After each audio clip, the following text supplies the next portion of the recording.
I'm still vegan. Although I'm not technically vegan, as I've noted, I do take beef and pork gelatin on certain capsules, and I also eat honey. So no, I'm not, and I'm also not against animal testing, or necessarily hunting or fishing, so long as the animals are wild. However, that's not for me. But I'm going to get into what brought me to, eventually what brought me to veganism, but brought me through pescatarianism to vegetarianism to veganism, and I've been a vegan now for, I'd say, about a little over 9 years, maybe 10 years. Now the thing is this. What brought me to it is I read the book, The Expression of Emotions in Humans and Animals by Charles Darwin. And I realized that animals have thoughts and feelings just like people, especially mammals and birds and higher animals.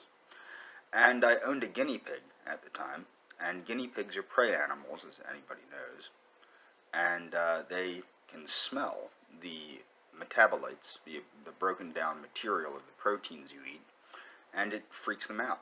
That's how deer run away when they see a hunter, or they smell a hunter, I should say. So that's what first brought me to vegetarianism, was for my guinea pig. Now, of course, as I began to learn more about various things, now I've always been interested in world religions, comparative religions, philosophies, things like that. I began to understand that vegetarianism is one of those universal truths, whether it's the 8 Laws of Health of Ellen G. White, or the Catholic Church telling you to give up meat because it causes baseness. Not necessarily veganism, but vegetarianism at least is universal. Hinduism and the Sattvic diet. So what I'm getting at is, it is one of those universal truths that is the expression of the higher state of being. And it is correlated to a higher expression of being, whether it's the Shaolin monks in Zen Buddhism, whether it's Pythagoras, whether it's, well, Henry David Thoreau was a pescatarian.